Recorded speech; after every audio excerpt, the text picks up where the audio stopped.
Hi hello welcome to మగ్వా channel. దేశంలో తొలి మహిళా హెయిర్ డ్రెస్సర్ ఈమెనే ప్రశంసించిన ప్రధాని. కాలం ఆమె మీద కత్తిగట్టింది. భర్త మరణించాడు. ఆధారం కరుమరుగైంది. మరుక్షణం నుంచి ఆమె గొంతు మీద పదునైన ఆకలి కత్తి, బాధ్యతల కత్తి వేలాడుతూనే ఉన్నాయి. కాలంతో కత్తి యుద్ధం చేయాల్సిన అనివార్య పరిస్థితులు ఏర్పడ్డాయి.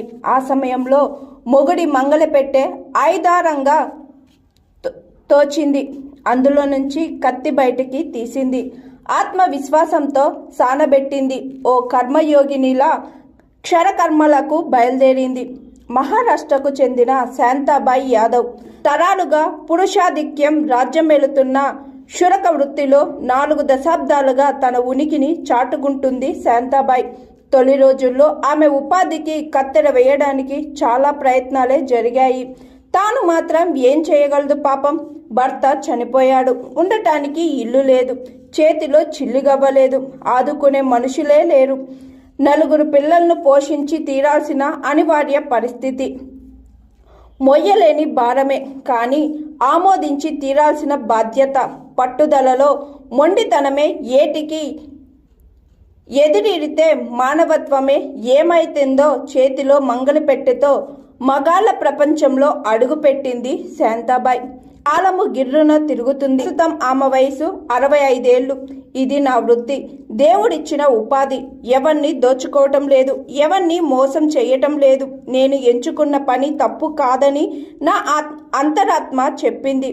ఆ మాట ప్రకారమే నడుచుకుంటున్నా అంటారు ఆమె. ఆ పరిస్థితుల్లో శాంతాబాయి భర్త శ్రీపతి యాదవ్ అత్తిల్లు అద్దాల్ సోదరులతో గొడవల కారణంగా శ్రీపతి సకుటుంబంగా ఉన్న ఊరు విడిచి వచ్చేశాడు. బతుకు తెరువు కోసం మహారాష్ట్ర కొల్హాపూర్ జిల్లా హంగ్లీజ్ తాలూకాలోని సహూర్ గ్రామానికి వలస వచ్చాడు. ఆ ఊళ్ళో షరకులు లేకపోవడంతో గ్రామ ప్రజలు ఉండేందుకు స్థలం చెప్పారు, జీవనోపాధి కల్పించారు.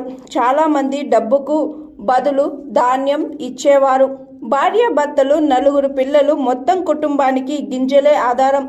అనుకోకుండా శ్రీపతి అనారోగ్యం పాలయ్యాడు. చాలా చోట్ల వైద్యం చేయించారు, కానీ ఫలితం కనిపించలేదు. శాంతాబాయికి ఏం చేయాలో తోచలేదు. ఆ పల్లెలో కూలి పనులు కూడా కరువే. బతుకు తెరువు గురించి ఆలోచిస్తున్నప్పుడు ఎదురుగా భర్త మంగళపెట్టే కనిపించింది. తనెప్పుడూ క్షవరం చెయ్యలేదు, కానీ భర్త చేస్తున్నప్పుడు చూసింది. లోని మెలకువలు పెనిమిటి చెప్పగా విన్నది. తాను చేయగలనే నమ్మకం కలిగింది. అంతలోనే సమాజం ఏమనుకుంటుందో అన్న భయం. శాంతాబాయి తండ్రి కూడా క్షవర కళలో సిద్ధహస్తుడే. పసిబిడ్డగా ఉన్నప్పుడు నాన్న వేలు పట్టుకొని ఇంటికి వెళ్ళిన అనుభవము ఉంది. ఈ విషయంలో పొరుగింటి వృద్ధురాల్ని సలహా అడిగింది. ఆమె కూడా ఎంతో ప్రోత్సహించింది. తొలి ప్రయత్నంగా ఆ యోధికురాలి మనవడి జుట్టు కత్తిరించింది. కత్తెర నెత్తిన తాకుతుంటే చేతులు వణికాయి. ప్రయోగం ఎందుకని శుభ్రంగా గుండు చేసింది. ఆ తరువాత వృద్ధురాలి వైపు అభ్యర్థనగా చేసింది. ఆ చిరునవ్వుతో జుట్టు అప్పగించింది. ఈసారి బాగానే కుదిరింది. తనకంటూ ఓ దుకాణం లేదు కాబట్టి ఇంటినే సెలూన్గా మార్చుకుంది. ఆ పేదావిడ వీధి వీధికి వెళ్ళి శాంతాబాయి గురించి చెప్పింది. అలా మొదలైన క్షరప్రస్థానం 43 సంవత్సరాలుగా నిర్విఘ్నంగా నడుస్తుంది. గ్రామస్తులు కూడా మొదట్లో భయపడ్డారు. నమ్మకం కుదిరాక నేరుగా వెళ్ళడం ప్రారంభించారు.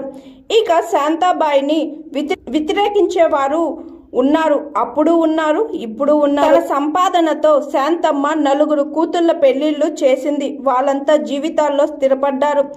జనం తనను అక్క శాంతక్క అని ప్రేమగా పిలుస్తారు. గడ్డానికి 15, క్షవరానికి 25. శాంతక్క సెలూన్ ధరలు పేదలకు అందుబాటులో ఉంటాయి. కొంతమంది ధాన్యం రూపంలోనూ ఇస్తారు. ఇవ్వగలిగే శక్తి లేకపోతే అది తీసుకోదామే. ఇది నా ఉపాధి మాత్రమే, వ్యాపారం కాదు. డబ్బు విషయంలో మరీ పట్టుదలగా ఉండను. పేదరికం ఎంత దుర్మార్గమైందో నాకు తెలుసు.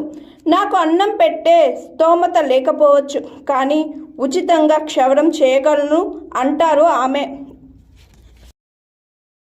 Hi, I am Pooja, movie heroine. Please like, share and subscribe Maguva TV. Thank you. Hi this is Swathi. Like చేయండి, షేర్ చేయండి, కమెంట్ చేయండి అండ్ సబ్స్క్రైబ్ చేయండి GR TV. Hi, this is Monica. Please like, share and subscribe GR TV.